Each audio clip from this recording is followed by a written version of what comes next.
সোহরাওয়ার্দী উদ্যানের আয়োজিত আজকে আন্তর্জাতিক খতমে নবুয়াত যে সম্মেলনটি শুরু হয়েছে সেটি সেখানে কিন্তু ইতিমধ্যে বাংলাদেশ সহ ভারত, পাকিস্তান সহ বেশ কয়েকটি দেশের যে আমন্ত্রিত যে অতিথিরা রয়েছেন, অর্থাৎ ধর্মীয় যে সকল নেতারা রয়েছেন, তারা কিন্তু অনেকেই এসে স্টেজে উপস্থিত হয়েছেন এবং তারা কিন্তু সকলে তাদের বক্তব্য রাখছেন।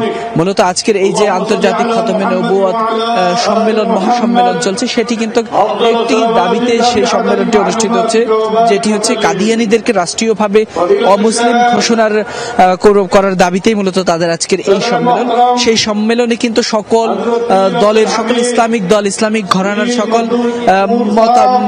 সকল সংগঠনের নেতৃবৃন্দরাই কিন্তু আজকের এই সমাবেশে যোগ দিয়েছেন। আমরা দেখছি পুরো সোহরাওয়ার্দী মাঠে, সোহরাওয়ার্দী উদ্যানে কিন্তু আজকে প্রায় লোকারণ্য প্রায় পুরো মাঠ, হাজার হাজার মানুষ যারা সারা দেশ থেকেই কিন্তু তারা এসেছেন, বিভিন্ন দলের, সংগঠনের কিংবা রাজনৈতিক ব্যানারের বাইরে যে সকল মাদ্রাসা রয়েছে কিংবা সংগঠন রয়েছে, সেই সকল সংগঠনের নেতাকর্মীরাও কিন্তু আজকের এই সমাবেশে যোগ দিয়েছেন।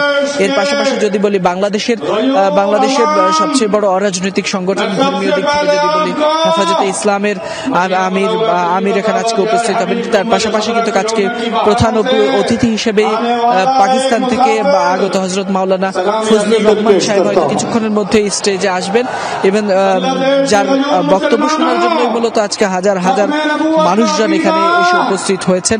এবং যতজন এখন পর্যন্ত বক্তব্য রাখছেন তারা কিন্তু তাদের সকলেরই একটাই বক্তব্য, সেটি হচ্ছে যে কাদিয়ানীদেরকে অমুসলিম ঘোষণা করতে হবে। যারা মূলত নিজেদেরকে মুসলিম দাবি করলেও তারা কিন্তু শেষ নবীকে